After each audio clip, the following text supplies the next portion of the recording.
诸位，请留步。什么人？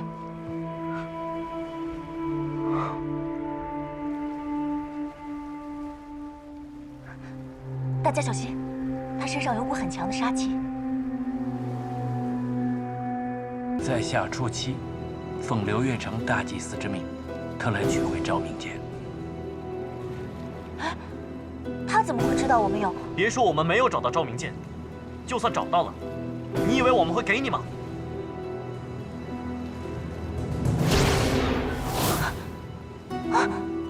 好快！他竟能瞬间奇阵穿梭。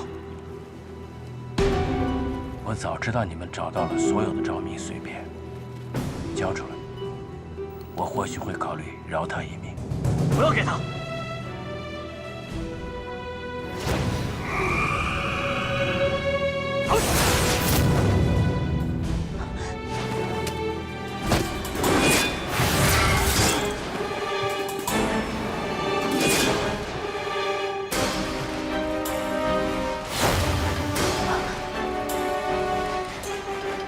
碎片不打算给是吗？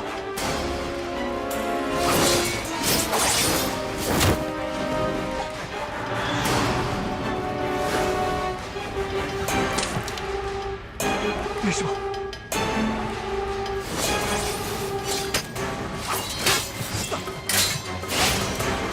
小心，他会回来的。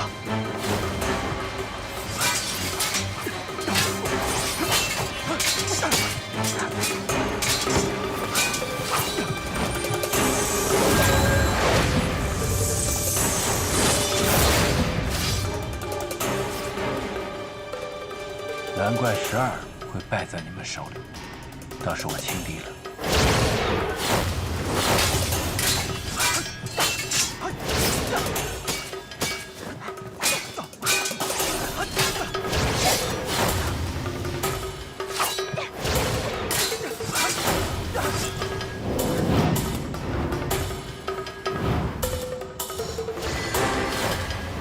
大家撑住，他不能一直维持这样的速度。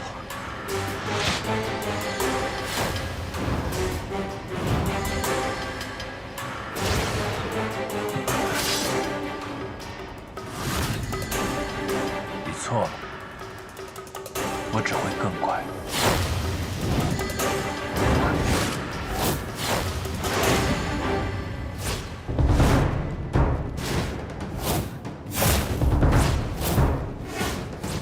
伊桑，谢你妹妹。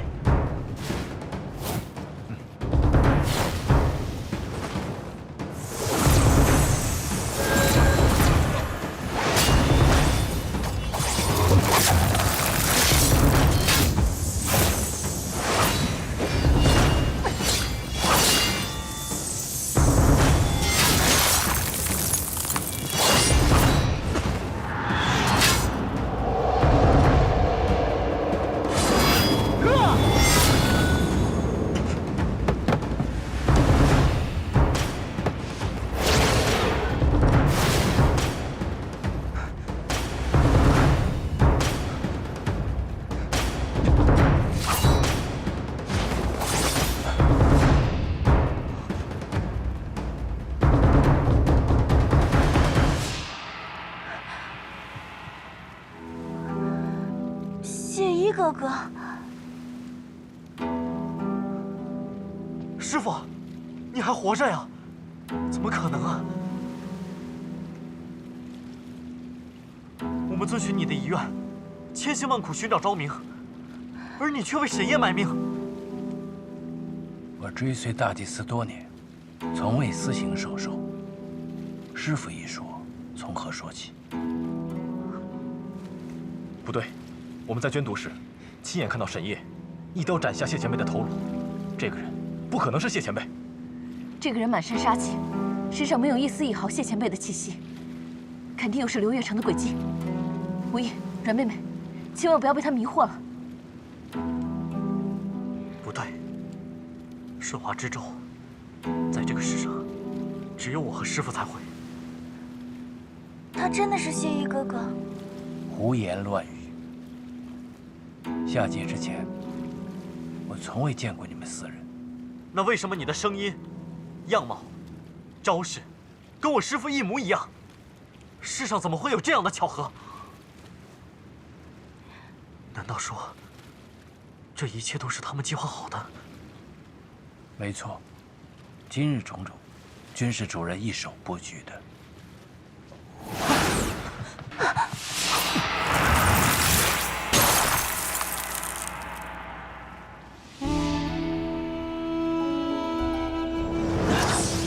一泽，月华之力尚未恢复，只能传送到这里了。师父怎么会变成这样？这怎么可能？谢姨哥哥怎么会骗我们？又怎么可能对我们拔刀相向呢？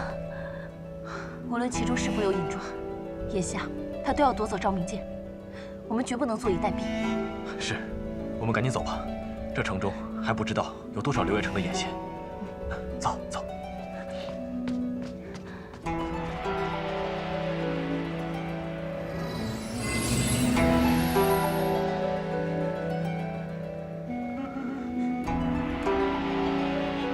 困兽犹斗，毫无意义。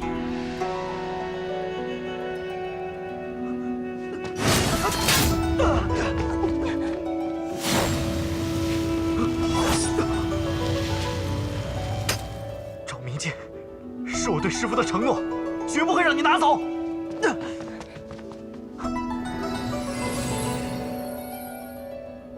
沈烨，刘月成大祭司。斗了那么久，原以为你们有所长进，你们太让本座失望了。主人，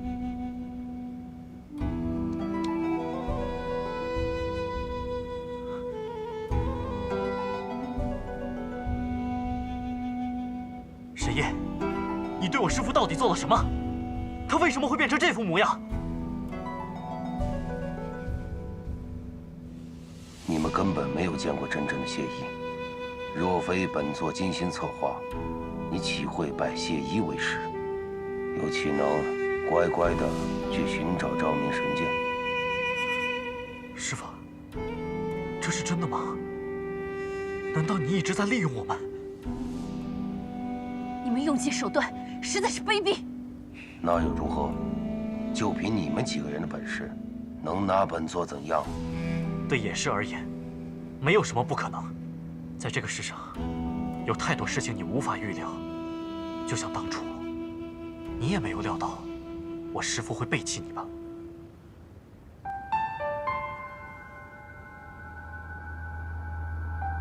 哼，差一点我就要相信你了。师父他一直在利用我们。刚才我说到谢依背叛你的时候，你的脸上显出怒气，你已经把自己出卖了。沈烨，初期和我师父究竟是什么关系？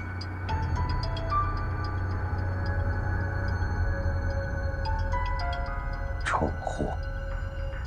你认为自己是掩师，可你始终未察觉到你们之前见到的根本不是谢意。不是谢意？那我师父到底是谁？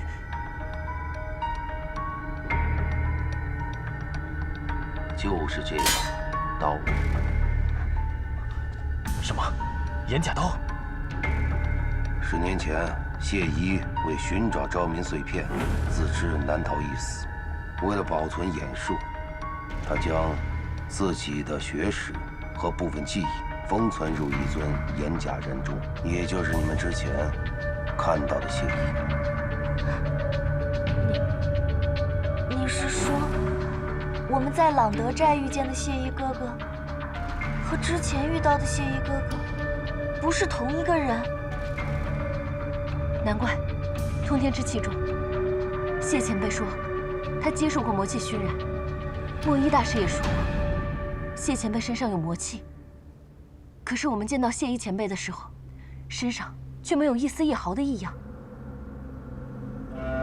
怎么可能？就算眼术再强，怎么可能造出和常人一模一样的眼甲？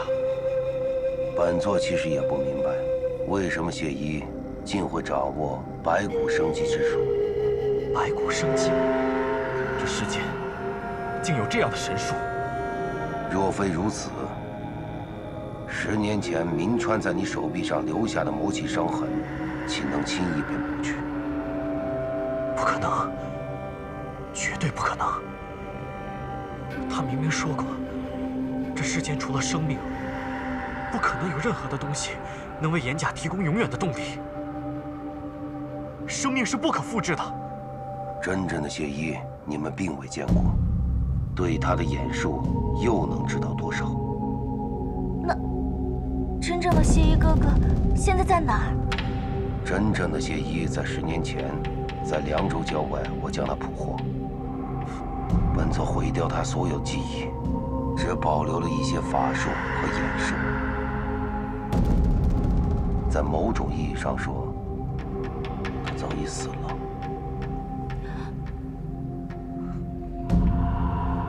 10年前，凉州郊外。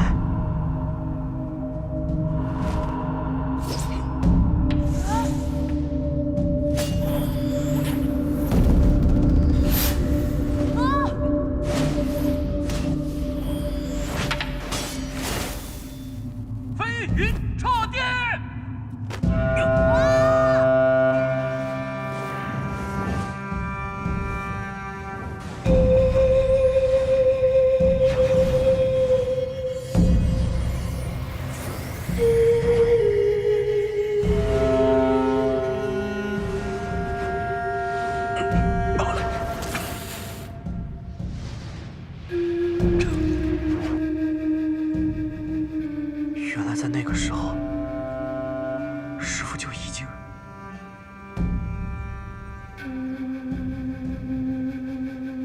那初期是真正的谢伯伯了。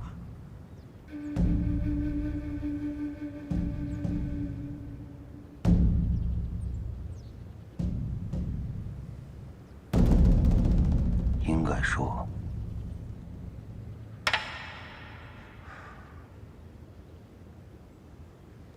他曾经是谢依。你太残忍了！谢依哥哥那么仁慈宽厚的人，他宁可死，也不愿被你改成工具去杀人的。残忍？我残忍吗？当初我把谢依捕获的时候，我曾经问过他，你心里有没有一丝一毫的悔恨？他却回答我，旧日种种如船而逝，何必重提？我栽培他这么多年，我甚至想把猎山部和整个流月城交付给他，他就告诉我，往事不用再提，与本座恩断义绝。那他对我不够残忍吗？哪怕我再残忍100倍，有何不可？你当真不可理喻？难怪，当初我们请求谢前辈随我们一同去西域，他百般拒绝。我真不知道谢依是如何考虑的，竟然让那岩甲人深信自己就是谢依，直到头颅被砍下那一刻，还在以谢依的身份维护你们，以谢依的身份去赴死。以谢依的身份维护我们，以谢依的身份赴死。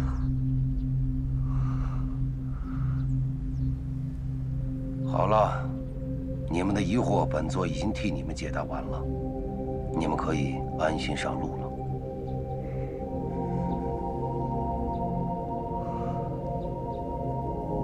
这把昭明剑已经觉醒，需要用人来击剑。初期，不，谢依，替我杀了他们。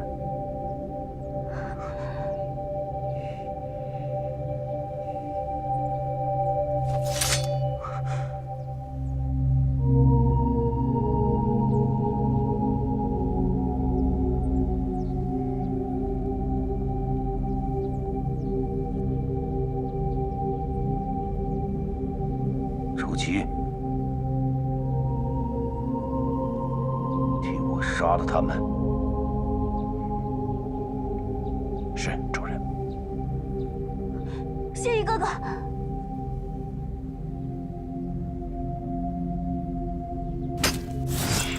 等等！你杀了我吧，我的命给你，你让他们离开。岳兄，无意，小叶子，你说什么呢？我们怎么会丢下你一个人？大不了我们和他拼了。他可是谢意，我们打不过他的。我的法术，还有眼术，都是谢意教给我的。我的命，你拿去吧。这一切因我而起，也应由我了结。看在我曾是谢意徒弟的份上，请你让他们走吧。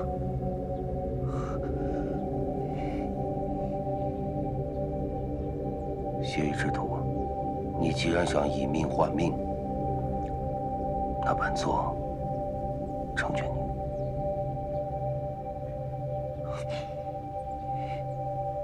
主姬，杀了他。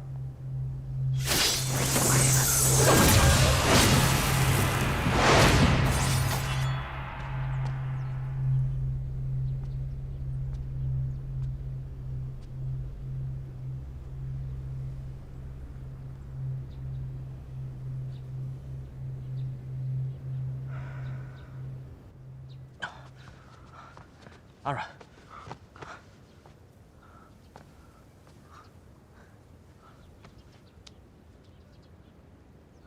看样子，他们没有追过来。阿软妹妹怎么样了？灵力尚且平稳，但愿没有大碍。我已将我们几人的灵力踪迹掩盖了，他们短时间内不会追踪到这里。我们还是先回客栈安置好阿软，再从长计议吧。都怪我，这一切都怪我。无意，要不是我带出寒光，一意孤行要找谢意，也不会把大家牵扯进来，更不会看着师父死掉。岳兄，你没有必要过分的自责。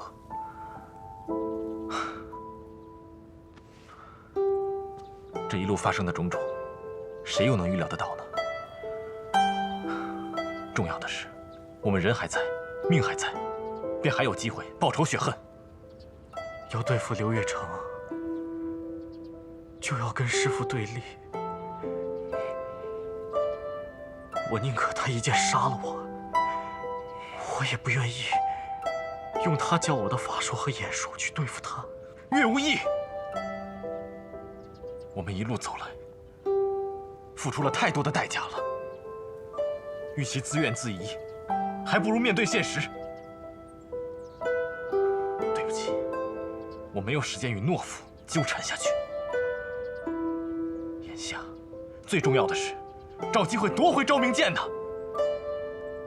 你若是想明白了，就来客栈找我；想不明白的话，我劝你趁早逃回长安吧。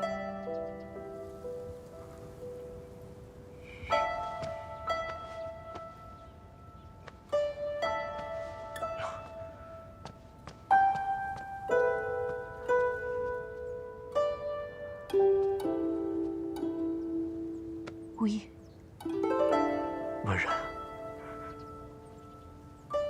我想一个人静一静。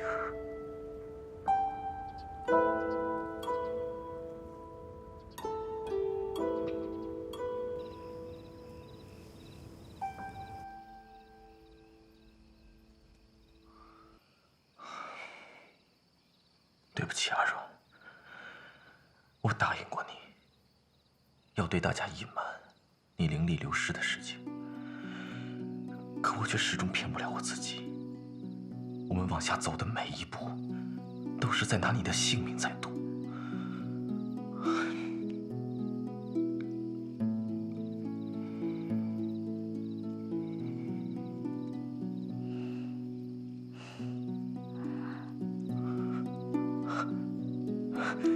醒了。沙一泽，我可是神仙，耗费这一点灵力不算什么的。哦，对了，西前辈为你调制的滋补草药还有一些，我这边去给你煎药。啊。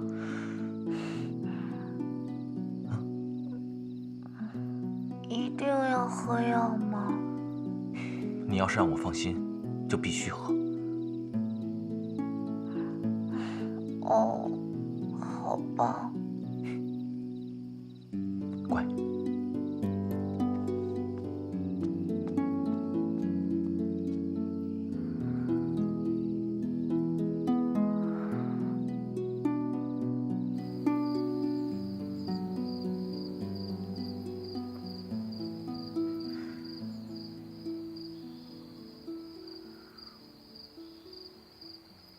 你怎么还不走？不管你想待多久，我都会陪着你。你为什么要陪我呀？为什么？一泽说的没错，我是个懦夫，是个窝囊废。师父为什么要把印记给我？我算什么呀？从小到大，我文不能文，武不能武，爹娘也由着我胡闹。师父为什么要把这么重的担子交给我？文然，岳无义，你睁大眼睛好好看一看，刘月成把广州城变成什么样子了？如果不是你及时阻止，全城的百姓连命都没有了。如果按照刘月成的计划，整个下界都将会变成广州这副样子。那时候，无论是谁，都避无可避。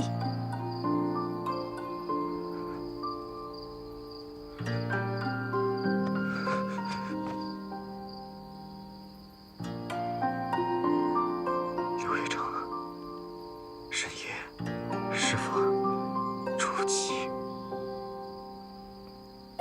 文然，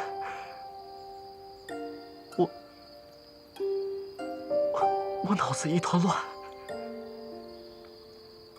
我现在完全不想再跟他们纠缠下去了。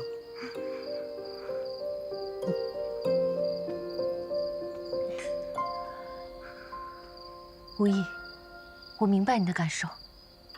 如果和刘月成敌对下去，便要和初期一决生死。但是初期，即使他什么都不记得，但他那副身躯，那确确实实就是谢依啊！你让我怎么说服自己，去杀一个跟师父一模一样的人？初期他不是谢依。无意，如果要辩说清楚，你在朗德寨遇见的眼甲谢依，才是你过去一直向往的那个人。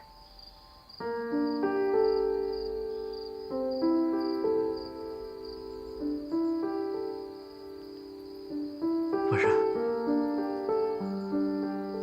你怎么会这么说？真正的谢依，为了阻止沈夜用举目残害下界，叛逃出了刘月城。为了消灭心魔，终其一生寻找昭明剑。这些意志，他都传给了眼甲谢前辈。刚才的初期，不过是一副没有灵魂的躯壳罢了。你在朗德寨遇到的眼甲谢前辈，才是你真真切切的师父，而不是那个空有其表的冷血杀手。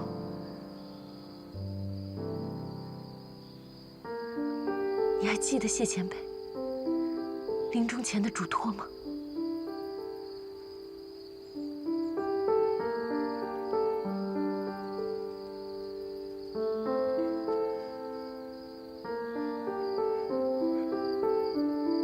找到昭明剑，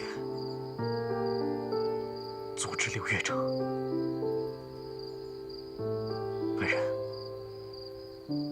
谢谢你。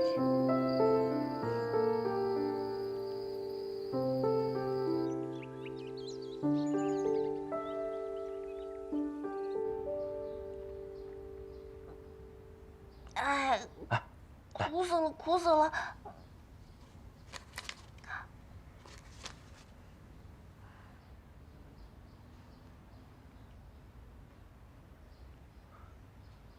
怎么了，阿软？糖不甜了吗？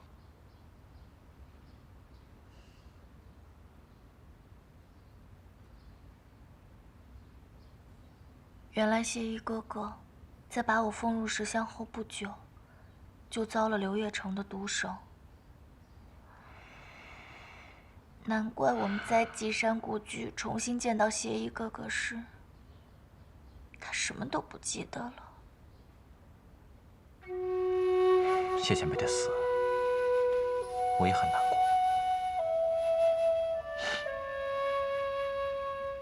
当年是他将我从巫山捡了回来，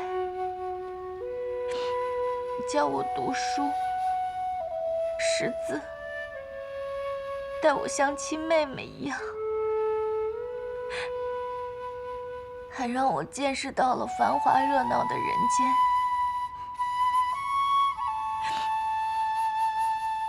可如今，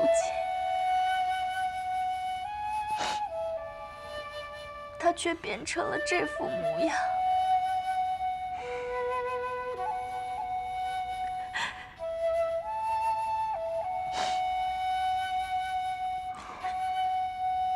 阿软，也许这么说会很残酷，但是我还是要说。你认识的谢前辈，他已经死了。你刚才看到的那个人，他叫初七，并不是谢一。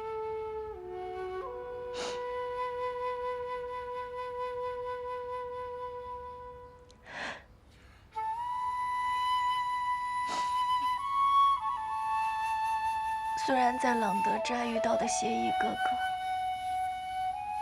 和之前的不一样，脾气秉性也完全不同，可一路相处下来，我已经把他当成真的谢一哥哥了。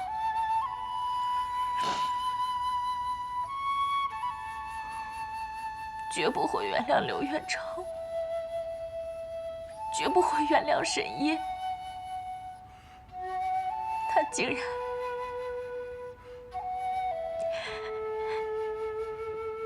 然2次杀死了我生命中如此重要的人。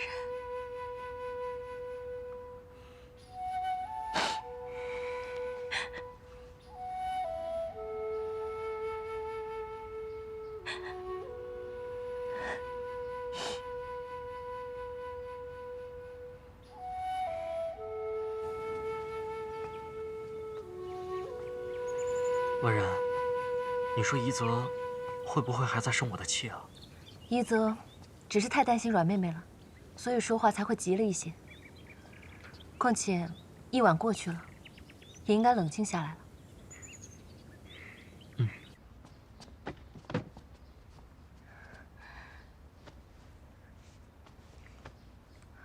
阮妹妹，你这是怎么了？怎么动不动就晕倒啊？没事的，文人姐姐，你不要担心。我就是打架打累了，想偷个懒，让宜泽背我回来呗。哎，初七和沈烨行踪不定，实力高深莫测，我们到底该如何夺回昭明？于七是昭明的铸造者，对昭明了解甚多，不如把他叫出来问一问，说不定会有追踪到昭明的方法。小子，其实倒也不必非要追回昭明剑，还有其他办法。什么办法？说来也简单，记得我说过的昭明剑心吗？找到他，问题就解决了。昭明剑心，剑心也能破开伏羲结界，消灭心魔丽婴吗？剑心比剑身的威力强过100倍，我敢担保，昭明剑身能做到的，剑心自然也可以。那于七前辈可知道剑心的所在？上次我随月小子进入通天之气，发现神农留下的秘术中有一种叫做寻梦的法术，它可以催动生灵进入久远的记忆，阮丫头与昭明碎片相互感应，或许能记起些什么也说不定。只是寻梦乃上古神术，一旦施法不慎，受术者可能永远也无法醒来。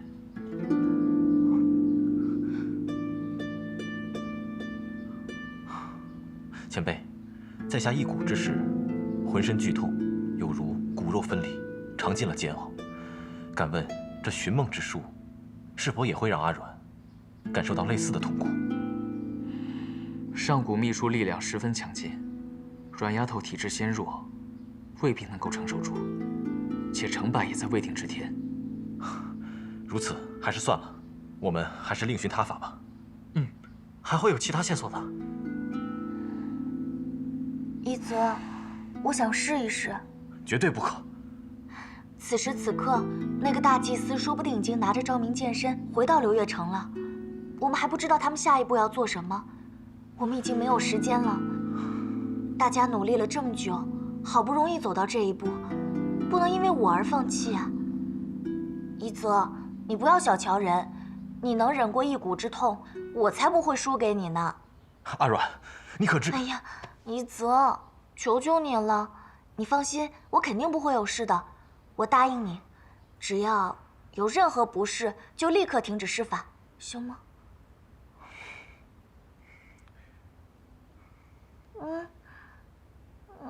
拜托。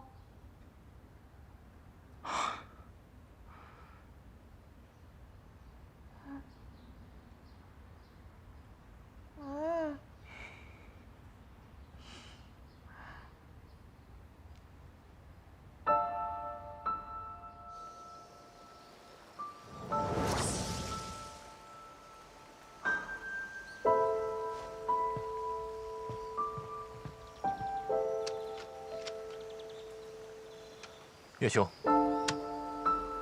对不起，先前我担心阿软的伤势，心浮气躁，错口说了些重话，可那些并非在下的本意，希望你能够谅解。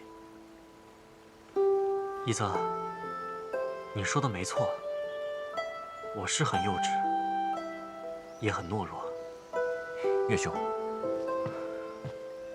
岳兄，我们4个人能够一路走到今天，都并非懦弱之人，只不过凡人总容易被情感左右，而在下也并不例外。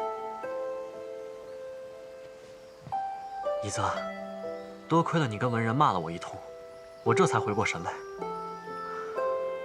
其实我知道，你心里比我们每个人都要更苦楚。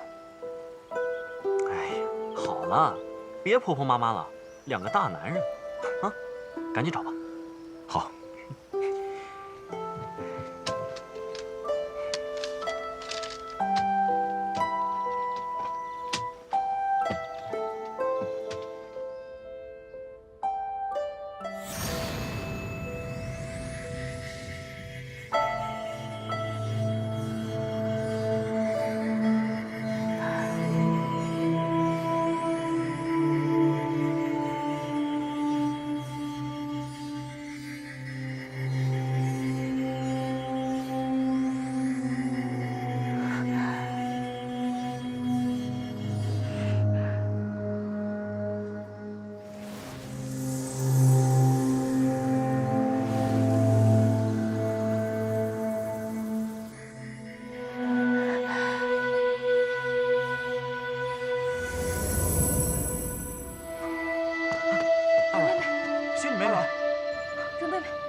仙女妹妹，人妹妹，阿软，剑心就在无声。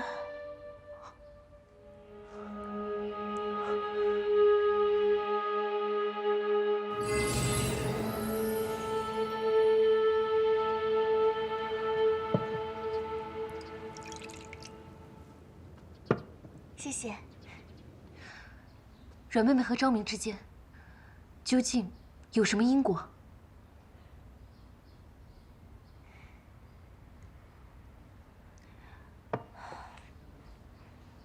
我也不知道，或许这次去巫山，我们就能找到答案了。哎，不如我们明早就出发吧。仙女妹妹，你身体还很虚弱，既然已经知道剑心的位置了，那多休息几天再出发吧。哎呀，我睡一觉就没事了。小叶子，不许看不起本仙。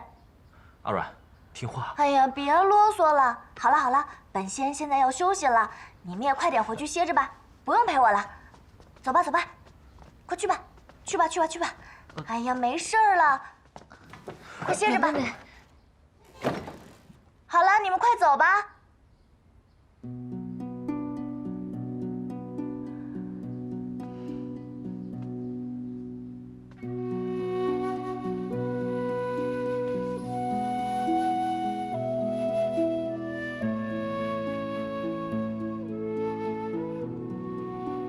阮姑娘，此金石能还你灵力流失，切记，万勿再轻易消耗灵力。灵力流失越快，金石将随之碎裂。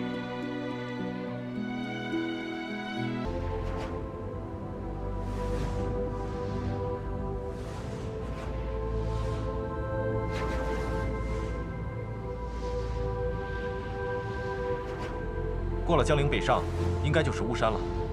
可为何航行如此之久，还不见巫山的踪影？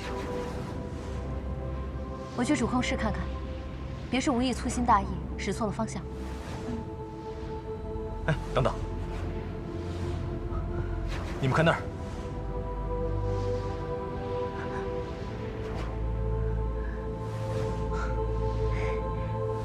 巫山。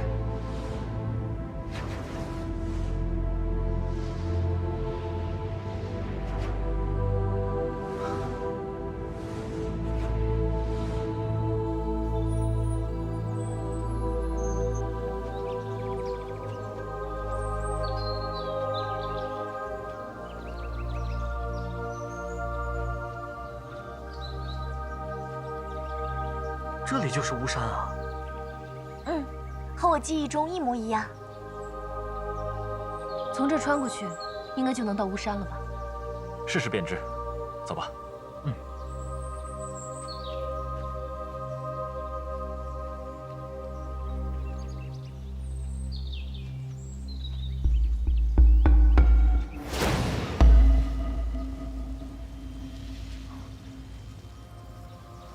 这里设置了一道灵力结界，该不会和从极之渊一样吧？住着修为高深的妖灵，所以设了重重结界。我能感受到巫山中有很强的灵力，但和一般的妖灵气息不同，更像是仙力。不如我试试把结界打开吧。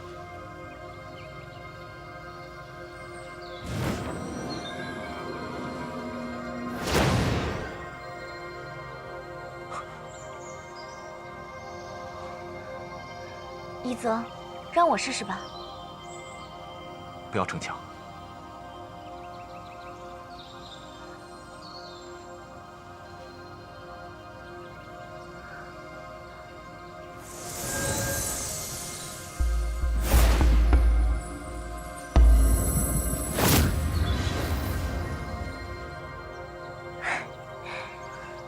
阮妹妹和巫山果然有渊源。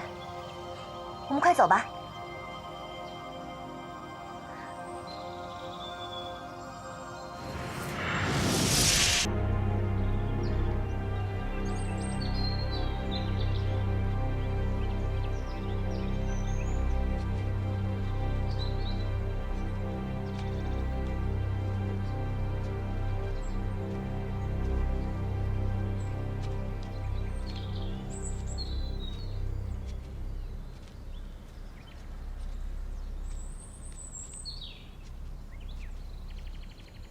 到底是什么地方呀？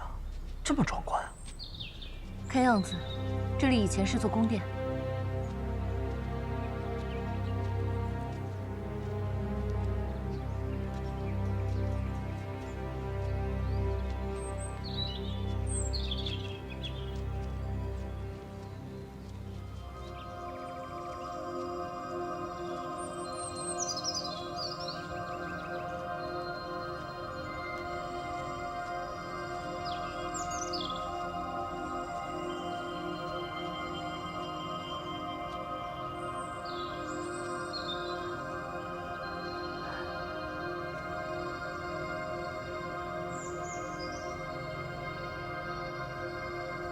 这棵花树好熟悉啊！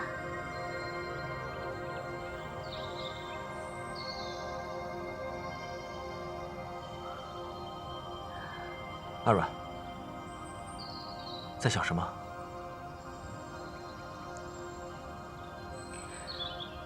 真正的喜欢，一次只能是一个人吧？啊，在下料想，应该是吧。阿软，为何突然问这个？我刚想起来，我曾经好像非常喜欢思优。可我喜欢的人明明是一泽你呀！我心里突然感到害怕，我怕，我要是记起以前的事情，会不会就变回以前那个我了？会不会就不再喜欢一泽了？怎么办？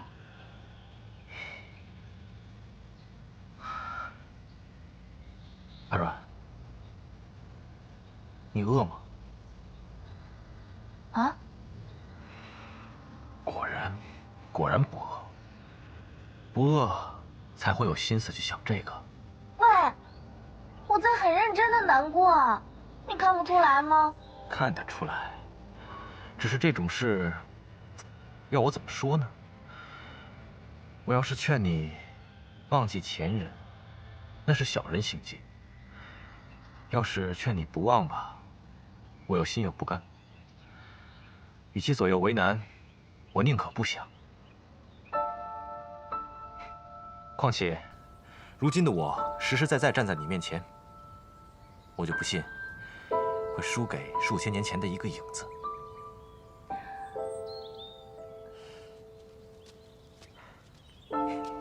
一泽，仙女妹妹，这个地方错综复杂，大家别走散了，赶紧走吧。走。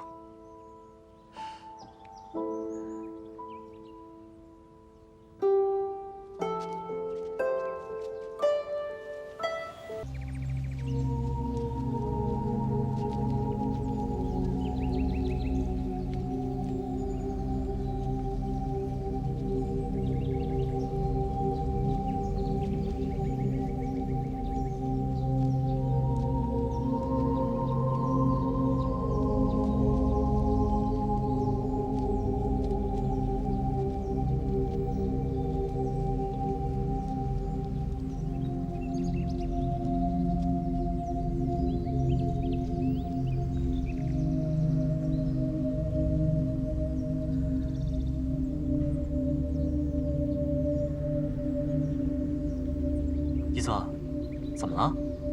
是不是有什么发现啊？大家有没有察觉，这里弥漫着一股哀婉的灵力气息？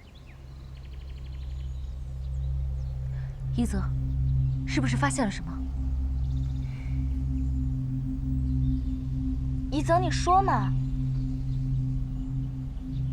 这尊石像，以及这周边的布局，还有哀婉的灵力，若在下所猜不错，这应当是一座木塔。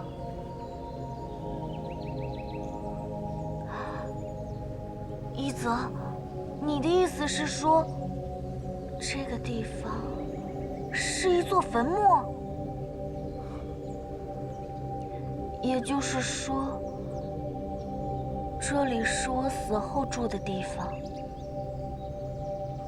我果然曾经死掉过吗？不会的，软妹妹，过去的很多事你都忘了，或许木塔里是别人呢。我记得很清楚，这里的一草一木，一石一峰，我都这样熟悉。我还记得，当初偷跑到巫山上玩，被神农神上发现后，气得吹胡子瞪眼的。阿软，我们能看见你，听见你，能触碰到你，你明明活生生的，好好的，不要怀疑。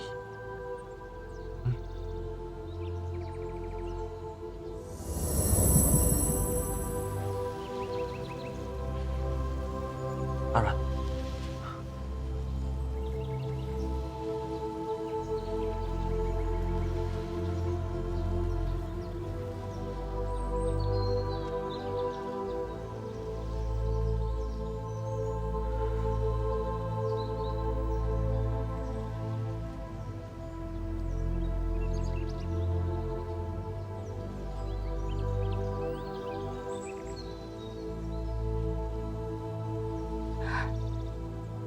怎么会这样？怎么了，阿软？仙女妹妹，你能看懂石碑上的文字？是不是发现什么了？阿软，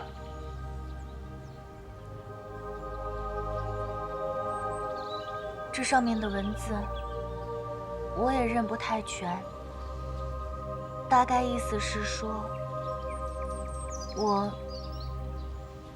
巫山神女喜欢上了仙人思幽，向思幽表露心意，可惜思幽却不肯回应。没过多久之后，巫山神女就怎么了？就死去了。什么？真的死了？我真的已经死了，这到底是怎么回事啊？阿软，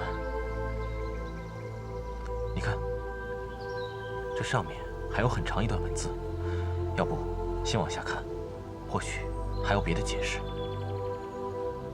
可惜，这上面大部分的文字我都记不太清楚了。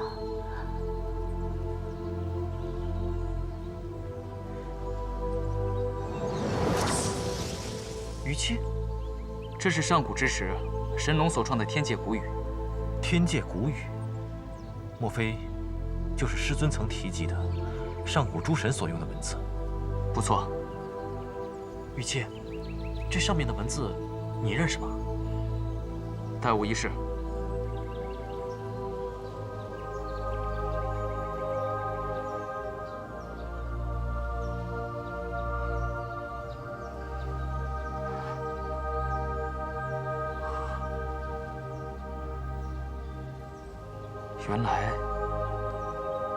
原来竟是如此。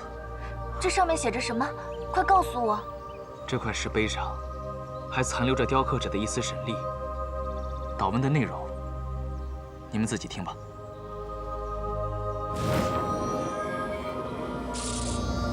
生者有时尽，逝者永难追。这茫茫浮世，万物皆有尽期，生老病死，悲欢聚散。纵是仙神，又何曾例外？声音是从石头里传出来的。可这个声音又是谁的呢？这个声音，我记得，这是神农神上的。当年天竺倾覆之灾初平，大地圣灵凋敝。帝皇女娲以土为质，将命魂牵引其中，新的人与兽适才诞生。然大地生灵无穷无数，即便女娲神力广大，亦不免渐生疲惫。禹因此而希图另谋创生之法，虽以辟邪之蛊制造一具仙人躯体，却始终无法使其具备情志。此时恰逢神剑昭明崩碎，而机缘巧合之下，禹察觉其剑心似有化灵之兆。剑心，昭明剑心，难道是被神农拿走了？小子稍安勿躁。可惜剑心业已碎裂，不复当初。禹向伏羲索取剑心，以神力将其拼合，并置入仙人的体内。仙人自此方有知觉七情，亦如常人。因其常往下界游玩，游喜巫山山水，故获赐名巫山神女。什么？我们要找的剑心，就是仙女妹妹啊！这怎么可能？如果阮妹妹是剑心的话，于七前辈怎么会不知道呢？吾是神剑昭明的铸造者，若阮丫头是剑心的话，吾早就察觉了。如果我不是剑心，那剑心在哪儿？要是找不到剑心的话，那我们……仙女妹妹，这都什么时候了，还想着找剑心啊？先听神农把话讲完。神女毅力聪慧，深得众仙神喜爱。可惜以剑心代替魂魄，违逆自然天道，并非长久之计。或因心绪起伏，神女体内剑心重有四散，于百般不救而不得，终究只得坐视其衰竭而亡。弹指之间，令其诞生又复夭折，历经世间诸苦。可见仙神若有一念之私，便将贻害无穷。神农神上到最后，果然后悔造出了我吗？阿阮，神女寂寞，于念及其生前留恋巫山草木，便将能回溯记忆的三世镜封入此石，佐之神力，以神女生前种种意念为基，于巫山山体内修成神女墓。念之愿其死复生，东流万代无回水。予以一线神念驻留此地，愿同经历桑田沧海，以全心头憾恨。背负世间生死，百身莫待，万劫难数。如无魂无魄，难及全相，未知归于何处。如若有灵，可愿相告，上下无女。这就完了？那阮妹妹是谁？按祷文上说，巫山神女早就已经故去了。三世镜，三世镜能回溯以前的记忆，或许我能从中找到答案。阿阮，我有种不祥的预感，还是不要去追寻答案了，好吗？我们这就离开此地，天涯海角，总有我们的容身之处。你是谁，一点都不重要，重要的是，你现在好好的活着，对吗？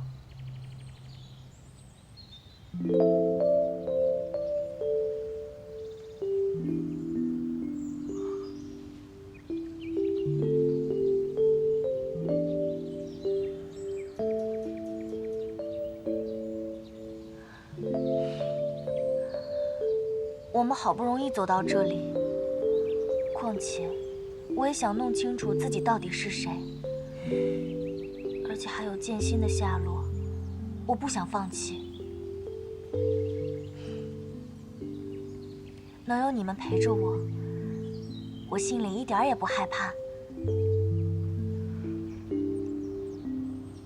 不管答案是什么，我都能承受。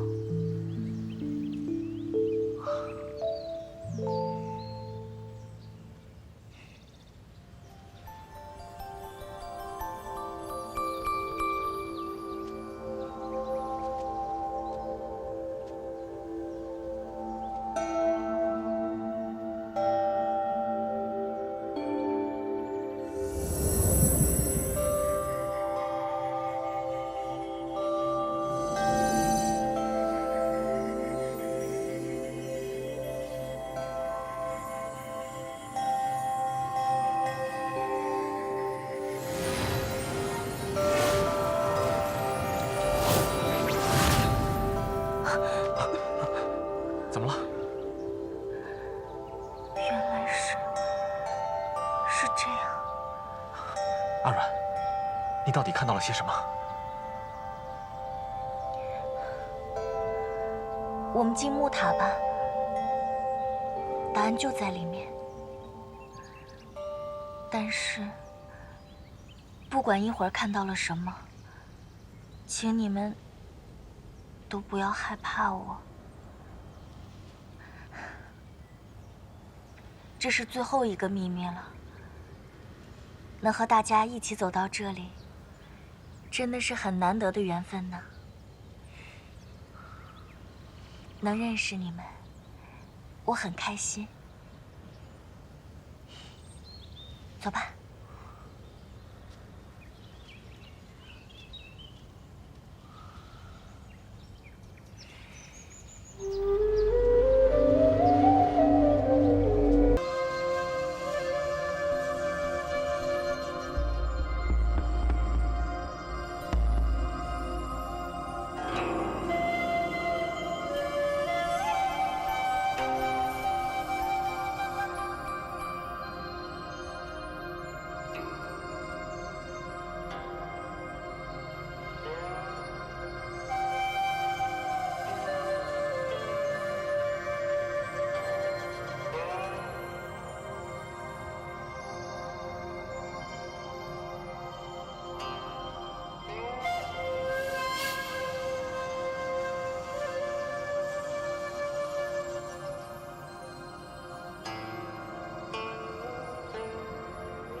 这些是人还是草啊？怎么都和阮妹妹长得一模一样？这些是鹿草。鹿草。孤瑶之身，帝女死宴，其名曰女尸，化为鹿草。当年神女归葬巫山，剑心也随之葬入神女墓。10年久远，剑心逐渐碎裂，无数残片向外散出，其中有些落地生根，变成了鹿草，吸纳天地灵气，多年以后幻化为人形。每一个鹿草变成的人，都和神女长得一模一样，并灵星继承了她的记忆。很多年前，突发了一场大地动，神木结界开裂，水流倒灌而入。有一枚剑心碎片从神木顺流飘到了巫山水边，在漆黑的水底待了很久，才变成鹿草，开始拼命汲取周围的灵气。有一天山洪爆发，将它冲到陆地上，生根发芽，最终化为人形。而这枚剑心碎片，便是我。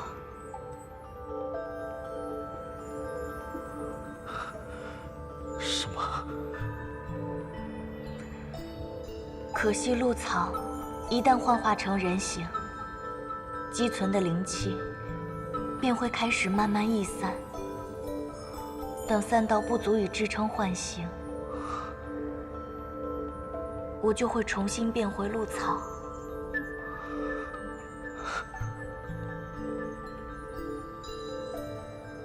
也就是说，只有等到100年之后，汲取了足够的灵气，鹿草才会再次幻化成人形。遇见谢衣哥哥，已是我第3次化作人形了，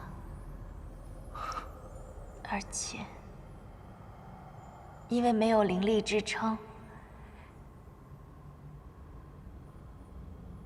连变成人时的记忆也很难留存下来。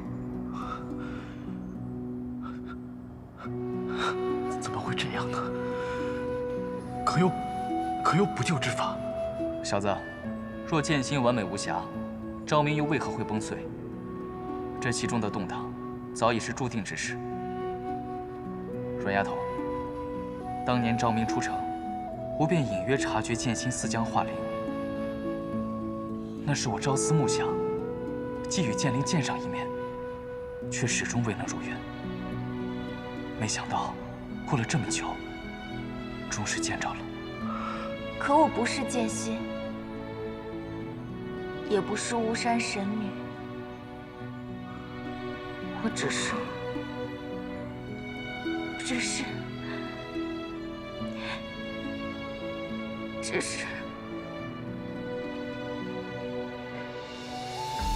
我是阿阮。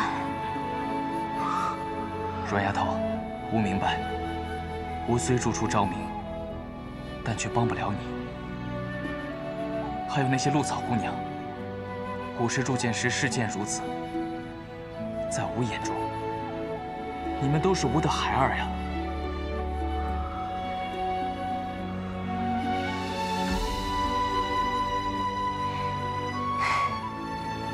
其实剑心碎片化灵，还能变成人，本来就是奇迹啊！既然是奇迹，又怎能一直延续下去呢？之前2次幻化成人，连巫山都没能走遍。这次能走这么远，还能遇到大家，上天已经待我不薄了。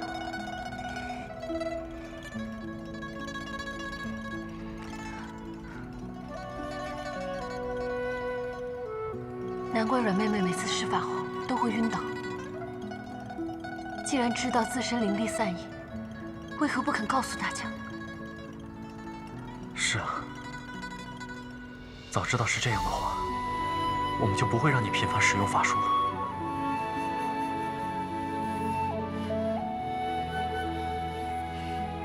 哎呀，你们别唉声叹气了。自从有了绝微长老赠送的玄血藻晶，我的灵力散逸已经变得很慢很慢了。说不定啊，我比你们都活得久呢。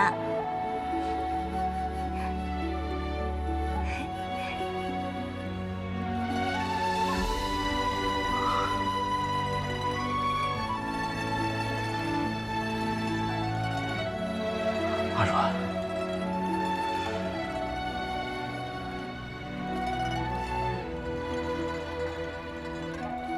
小子们，这木塔几经变迁，没有坍塌已属不易，此处不宜久留，有再多话，等拿到剑心返回路上再说吧。好，牧师就在前方，剑心就在里面，我们快点过去吧。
那个在梦中一直叫我回来这里的人，就是你吗？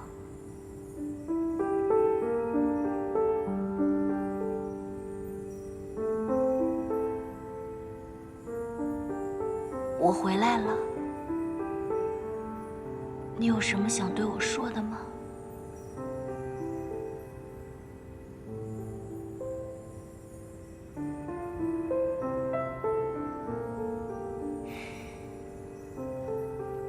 阿软，逝者已矣，勿要伤怀。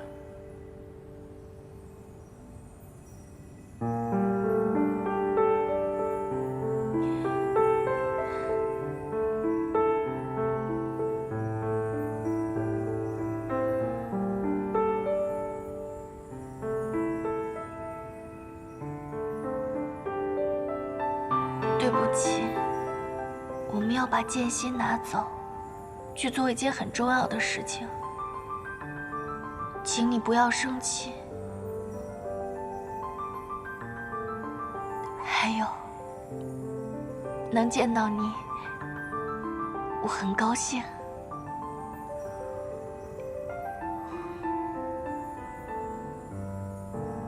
雨倩，这些发光的碎片，难道就是昭明剑心？没错，当年昭明剑心碎裂之后，被神农以神力重新拼合起来，相距数千年，只怕神农神力早已衰竭，剑心自然不复其形。不过，这些散落的碎片并非全部剑心，剑心的主体想必仍在神女体内。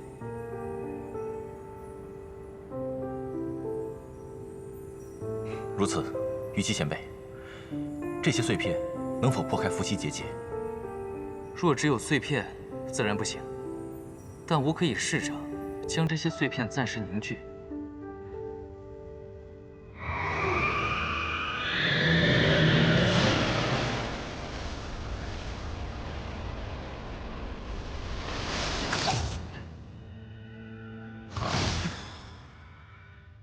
小子，寒光拿来。干嘛？怎么？难道你是要将昭明剑心放入寒光之内啊？剑心，剑心，自然是剑中之心，把它放在寒光里，最合适不过。况且，这样一来，寒光也拥有了斩断法力连结之效。可是，一把剑里面有2个剑心，玉姬，说不定对你有所损害吧？玉姬前辈，无意说的有道理，你切莫冒险。哼，你们也太小看我了，10天半月，我还是能压住昭明剑心的。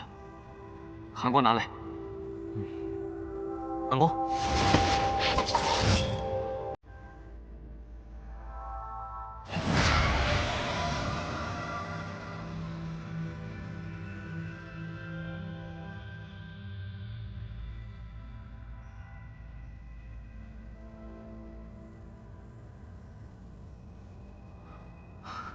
昭明啊，昭明，老伙计，咱们总算又碰面了。雨姬，你还好吧？哼，我好得很，我只取了大约1/4的剑心，用以破开伏羲老儿的结界，应无问题。小子，寒光拿去。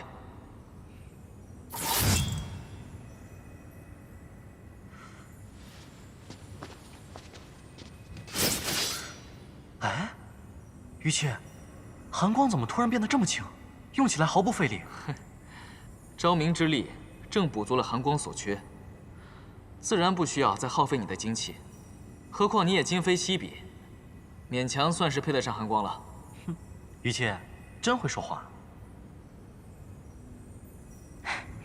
太好了，我们这趟总算没白来。嗯，小子们。我走了。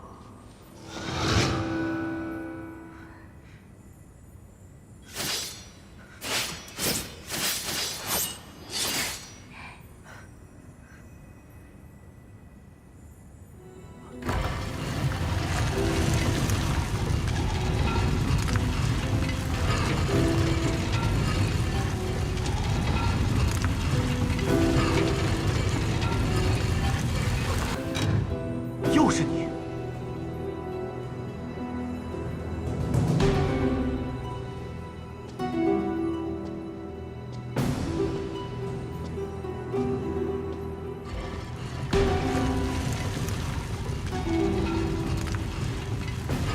交出昭明剑心，否则你们一个都逃不掉。谢衣哥哥，我不是谢衣，谢衣早已不复存在。我今日来，只是为帮主人取得昭明剑心。你们若是束手就擒，我或可以放你们一条生路。不对，一个人的性情、经历、所思所想，怎么能被轻易抹掉？就算你不承认，但我知道，你内心某个地方，一定还是三师镜，岳兄，三师镜。对啊，三师镜。初七，你听我说，你去摸一下外面那个石碑。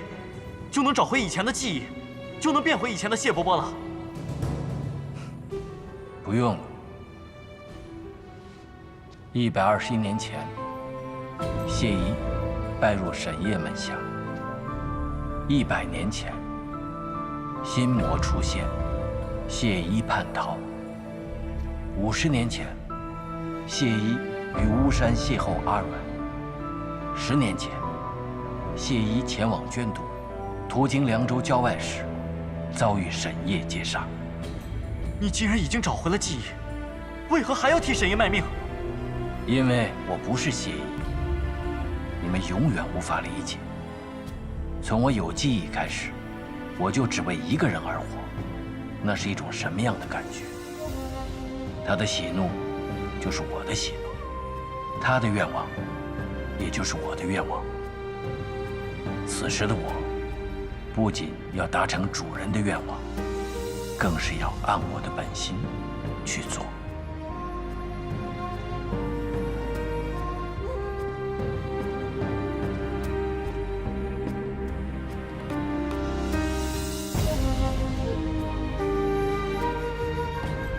我的演术，大部分都是跟你学的，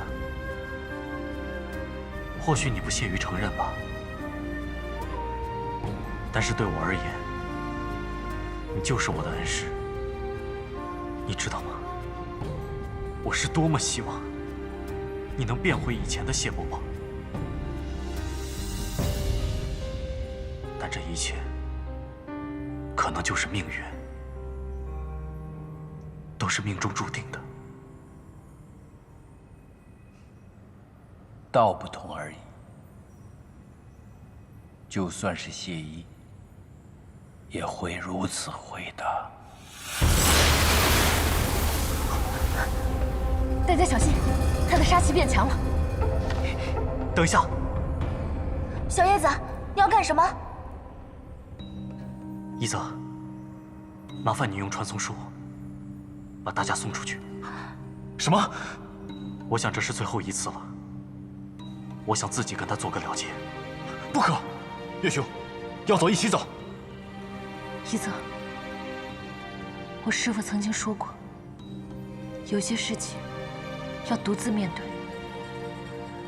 既然是无意做出的选择，我们就应当尊重他。一泽，我们走。一泽，走吧。自己保重。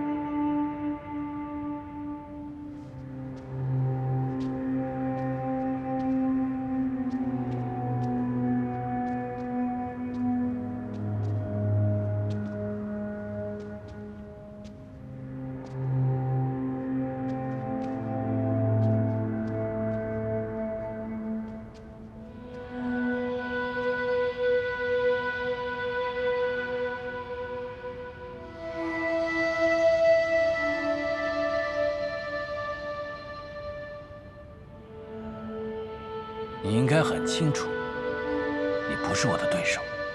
曾经有个人告诉过我，今后无论面对多么强劲的敌人，如果我自己都不想赢，我又如何能赢？师父，弟子要出招了。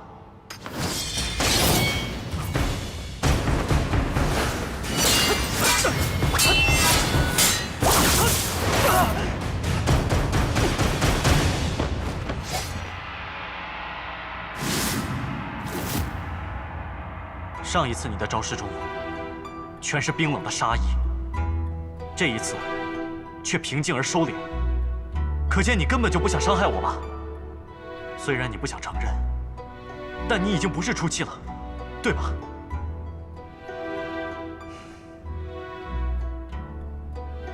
如果你找回了谢依，为何还执意要为沈烨夺取剑心，助纣为虐？为了整个猎山部，我已别无选择，必须带回昭明剑心。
玉子，快用传送术把无意救出来！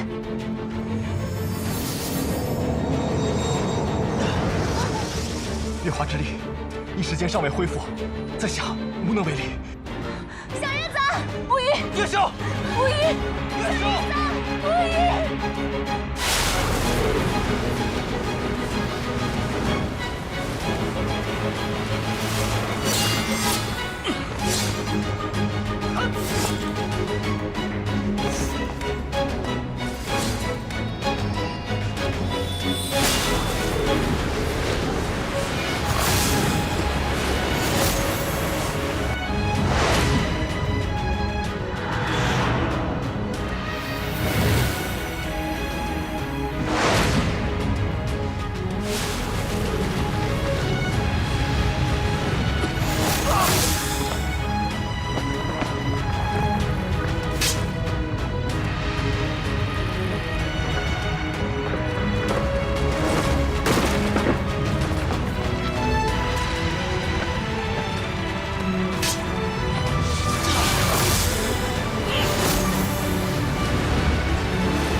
传送走了，我们一起出去。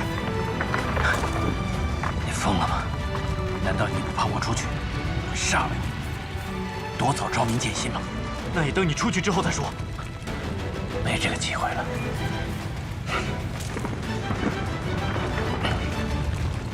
不行，你不是会传送术吗？我们一起出去啊！我的灵力快耗尽了。 只能传送一人。什么？小叶子，玉秀，小叶子，你没事吧？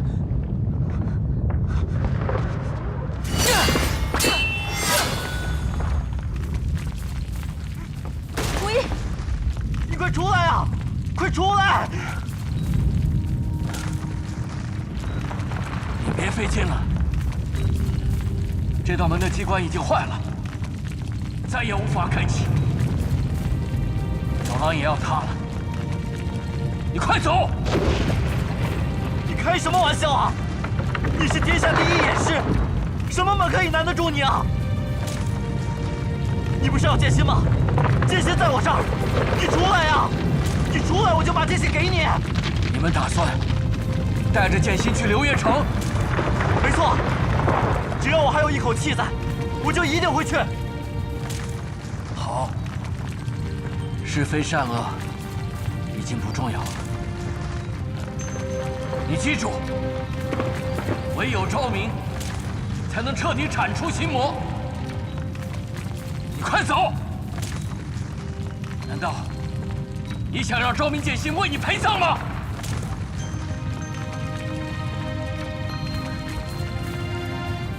我不管你是初七，还是谢一，我不会再丢下你第二次了，不会。长安即将变成第二个广州，你现在离开，还来得及阻止。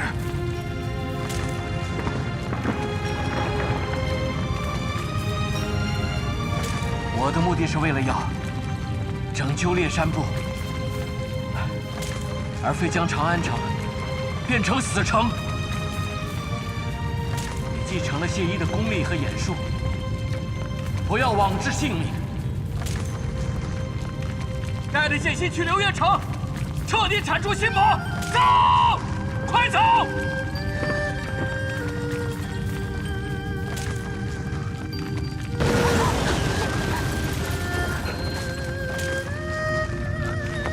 叶兄，为了天下苍生，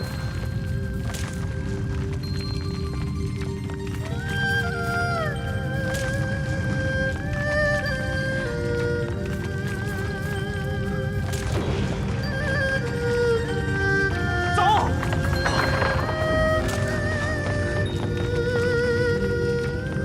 仙女妹妹，阿软，走！谢一哥哥。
巫山神女，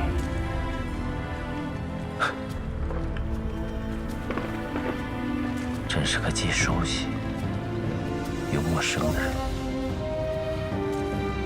就像我这一世，真真假假，到头来连我自己都分不清楚。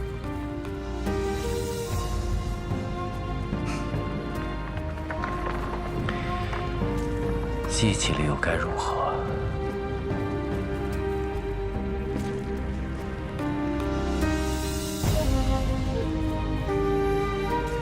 谢依的愿望，我实现不了。初期的承诺，一生一世守护大祭司，我也无法履行。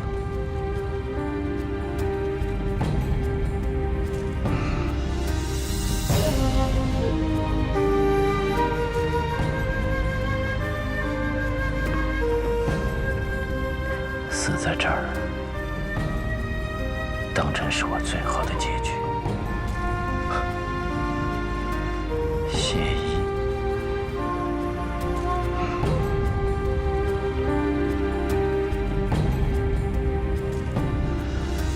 你真是个有趣的人。